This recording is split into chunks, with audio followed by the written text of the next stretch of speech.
So, the same as Martin Luther did in Germany, this person did in Switzerland, and we're going to see some other people who started the same Reformation but in different other countries. It's exactly as if Martin Luther was the one who opened the door and then everybody entered. So, out of his calling for Reformation, there was like a war broke out between the Protestants and those who were still loyal to the Catholic Church. Now, this war ended by actually killing them. So he was killed in the war. He was killed in the war, but this doesn't mean that his reformation process stopped. No. One of the students of his students at that time, who was called John Calvin, started actually, or let me say, he just continued the same track, and he wrote a book. And in his book, actually, he just focused on two main principles.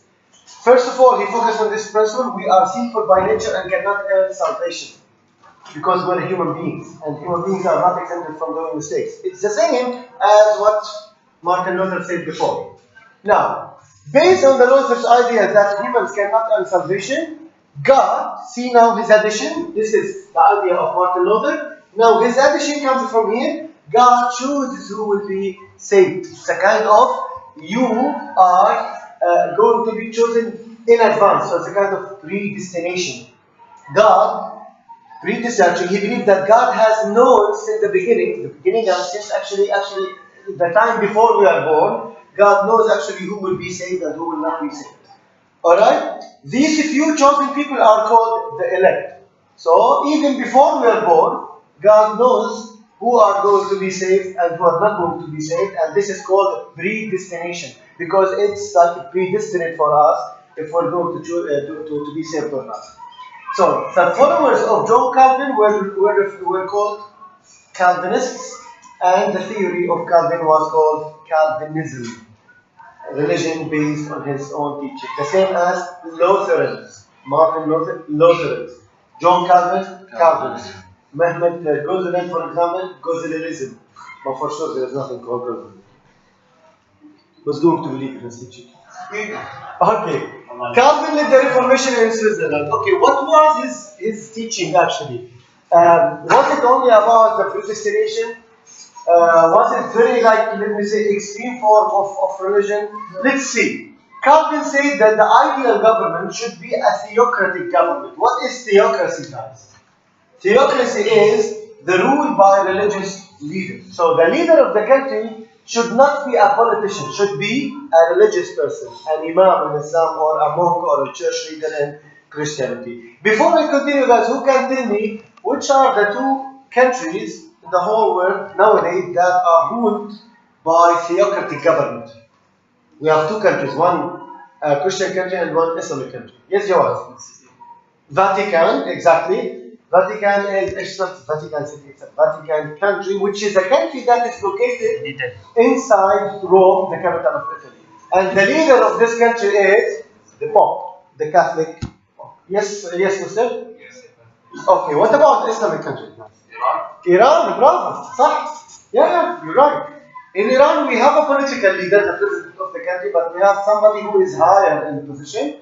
He's called the Murshid al-A'la. All right, the highest, let me say, figure in Islamic figure in the country. And look at the name of the country. Officially speaking, it's not called Iran only. It's called Islamic Republic of Iran. So, Geneva, the city of Geneva in Switzerland, actually, it seemed that they liked what John Calvin said. So they called Calvin to come and rule the city based on his own teaching. Like, the city becomes a strict Protestant theocracy under Calvin's leadership. Now, what did he do there? First of all, he just wanted to apply his rules. One of his rules was everybody should attend religious classes. Whether you are a religious person or not, you should go for religion lessons. No one should wear bright clothing or pay car games. No time to waste. Okay, about the bright clothes, it has something to do with his own teaching. No time to waste by playing cards. Everybody should be following the religious rules. Rules should be respected, otherwise you will be punished.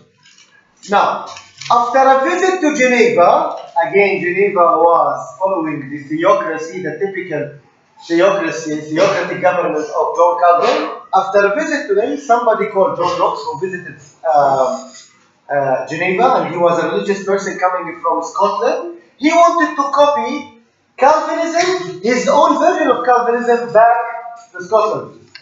So the followers of John Knox were referred to as the Presbyterians. Now you can see how out of Protestantism we come up with Calvinism and then Presbyterians, okay? And then we're going to see some other examples as well. Now, Calvin's followers in France were called the Huguenots. So as you can see, Calvinism in Switzerland and Presbyterians in Scotland and Huguenots in France, and they were all Protestants. So as you can see now, one category and then subcategories. In France, things went to the extreme because there was a huge fight, let me say, between the Catholics, who were still loyal to Catholicism, and the Huguenots who followed Protestantism, and the result was 12,000 Huguenots were massacred, killed.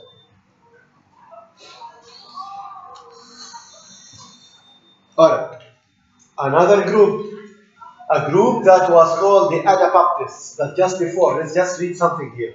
Protestants taught that the Bible is the source of all religious truth and that people should read it to discover those truths. Alright? The Bible is the source of the truth and not the Pope. Remember what we said last time. Why not the Pope? Because he's just a human being, and human beings, as we said before, are sinful in nature. So, as Christians interpreted the Bible for themselves, new Protestant group formed over differences in beliefs. It's the same as we have in Islam. Sometimes there are different, same recites in the Quran, but differently interpreted by different imams. It's the same here. The only difference is they have different Bibles based on the different interpretations coming from the different students of Prophet Jesus. In Islam, we have only different interpretations for different recites, but we have the same Quran. But in Christianity, sometimes you find different books, like, for example, the Bible of Matta, the Bible of Luca, the Bible of Hannah, for example. These are the names of the students of Prophet Jesus. Now, one of these different interpretations was the interpretation of the Anabaptists. Who are the Anabaptists? What does it mean to baptize in Christianity? شو يعني كلمة baptize? You are Christian, that you should know. شو يعني التعميد? Okay, just say it. What does it mean? تعمد in Arabic. What does it mean? Well, okay, just say it. Okay, so officially you are declared as a Christian. What do you do in order to baptize somebody? He's a Christian, he has to answer. Do you have little brothers and little sisters? You have little brothers and little sisters? You are the atheist? Alright. Okay, in Christianity, what does it mean to say this should be baptized? Yes? No. Yes, sister? They put the baby in the water. Exactly. You have to dip a newly born child in the holy water in the church, right? This is baptism, right? So what does it mean here is Anabaptist. Guys, did you watch that movie for Troy? Troy? Yes. You still remember that movie? It was about the story of Achille, right? Now remember, not Achille. Yeah, exactly. Guys, this is like a little bit out of the lesson, but it just came to my mind now and I have to say it very quickly. Remember that movie? It was about Achille, and Achille was a son of God. Father, God, I mean, his father was a God and his mother was a human being. This is like, the Greek literature full of myth, right? Zeus was the father of God. Guys, during the whole movie, he was always like proud of himself and he was always like walking like this with his head up, okay, because he knows that he's immortal. He doesn't die because he's a father, he's a son of the father of God, right? At the end of the movie, when he was under this arrow here in this area, right? Yes. Right? And he died from this area. Yes. If you look at the last scene when he was looking at himself, could it be true that I am dying? Because this area, come on, I mean, I'm not being shot in the heart or in the head. I mean, these are the critical areas, right? In the body. And he knows that he's immortal. Now, do you know the story, the story behind this? No, from his leg. She had it from his leg. Exactly. When he was born, and he was Christian for sure, so he was baptized. And when you baptize a child, you have to carry him from this place, the ankle, right? So when he was dipped in this holy water that protected his body, it was the only place that wasn't touched by the holy water is this place because it was covered with the hand of somebody who was holding him.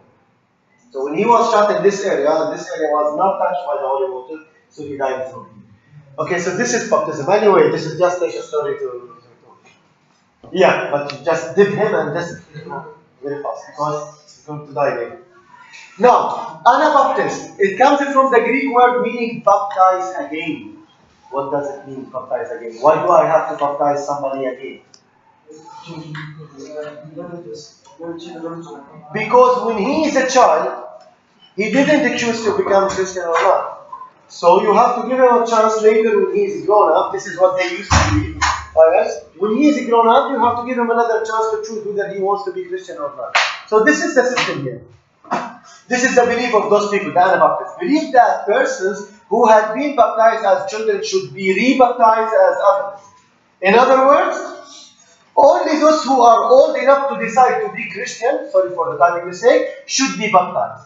They also believed in separation of church and state apostles, which is perfect because nowadays, 21st century, most of the countries, when it comes to their political system, they call for the separation between politics and religion. Although you, okay, let's just forget about the last part. I guess this is the last of section of objective 2. We'll finish this one and then we'll start the quiz. Guys. Women's role in the Reformation. We've been talking about Reformation, and Reformation is referring to something that should be improved. So it refers to positivity, right? And we always talked about women's role, women as projected as housewives, right? So nothing related to women, no improvement with regards to women's status. Yes, actually there was a little bit of improvement. Still, they were at the end of the day projected as housewives, but there were certain figures, women, I mean female figures, who really did well in the Reformation era. One of them was Margaret of Navarre, which was the sister of King Francis I of France, who protected Calvin in France. Remember now when Prince Frederick of Saxony gave some shelter to Martin Luther. So without these people, guys, we wouldn't have seen Reformation, because we would have seen like these reformers killed without being able to spread their ideas the way they spread them. Another person, for example, was Katharina von Bora, which was the wife of Martin Luther, who dared to discuss with him, because it wasn't acceptable at that time, the equality in marriage. Why should it be the decision of a man when he wants to get married or not, but women were not even asked about their opinion whether they want to get married or not. So she was discussing with her husband, actually with regards to women's equality role or equal role in marriage. We're going to stop here. Nafa, you can just stop it.